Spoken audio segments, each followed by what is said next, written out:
রাসূল সাল্লাল্লাহু আলাইহি সাল্লামের ভবিষ্যৎবাণী, তিনি বলেছেন সুম্মা তাকুনু খেলাফত, এক সময় খেলাফত প্রতিষ্ঠা হবে, ইসলামী শাসন ব্যবস্থা প্রতিষ্ঠা হবে। কিভাবে প্রতিষ্ঠা হবে? আলা মিনহাজি নবুয়ত, নবুয়তের তরিকা পদ্ধতিতে। নবী রাসূলুল্লাহ যে পদ্ধতি দেখিয়ে দিয়েছেন সেই পদ্ধতিতে কি হবে? ইসলামী শাসন ব্যবস্থা প্রতিষ্ঠিত হবে।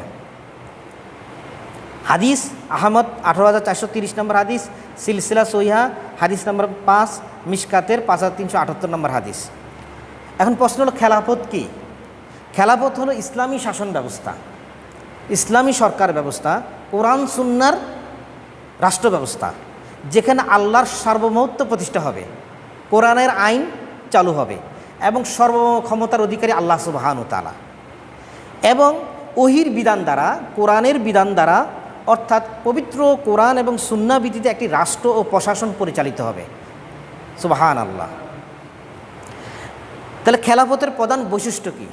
খেলাফতের প্রধান বৈশিষ্ট্য হলো অনেকগুলো, তার মধ্যে দুইটা খুব গুরুত্বপূর্ণ। এক, আল্লাহর সার্বভৌমত্ব থাকতে হবে সেখানে। খেলাফতের মূল ভিত্তি হলো আল্লাহর সার্বভৌমত্ব স্বীকার করা, অর্থাৎ ইসলামী শাসন ব্যবস্থা কী হবে?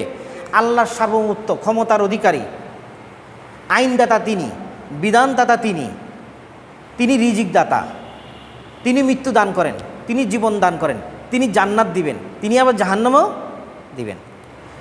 ২ নম্বর, কোরআন সুন্নাহর প্রয়োগ। ইসলামী শাসন ব্যবস্থায় ওহির বিধান দ্বারা রাষ্ট্র ও প্রশাসন পরিচালিত হবে, যা হবে পবিত্র কোরআন এবং সুন্নাহর নীতি ও আদর্শ অনুযায়ী। আচ্ছা, গণতন্ত্রের মাধ্যমে খেলাফত প্রতিষ্ঠিত হবে না, শুধুমাত্র নবুয়তের তরিকায় খেলাফত প্রতিষ্ঠা হবে। এখন গণতন্ত্র এবং গণতান্ত্রিক রাজনীতি নিষিদ্ধ করে খেলাফত বা ইসলামী শাসন ব্যবস্থা প্রতিষ্ঠা করলেই পরিবারে, সমাজে, রাষ্ট্রে ন্যায় প্রতিষ্ঠিত হবে, শান্তি প্রতিষ্ঠিত হবে, ইনসাফ প্রতিষ্ঠিত হবে ইনশাআল্লাহ। খেলাফত তথা ইসলামী শাসন ব্যবস্থার পদ্ধতি দুইটি। এখন ইসলামী শাসন ব্যবস্থা আমি কিভাবে এটা প্রতিষ্ঠা করব? ইসলামী শাসন ব্যবস্থার কি দুইটা পদ্ধতি আছে। এক নম্বর হল দাওয়াত, মানুষের কাছে কোরআনের কথা পৌঁছিয়ে দিতে হবে, রাসূলের সুন্নাহর কথা পৌঁছিয়ে দিতে হবে। ২ নম্বর হলো জিহাদ, মানে চেষ্টা, আমার প্রচণ্ড চেষ্টা থাকবে, আগ্রহ থাকবে। এই দুইটা পদ্ধতির মাধ্যমে ইসলামী শাসন ব্যবস্থা প্রতিষ্ঠার পদ্ধতি, দুইটা পদ্ধতি আমাদের আলেম ওলামারা বলেছেন।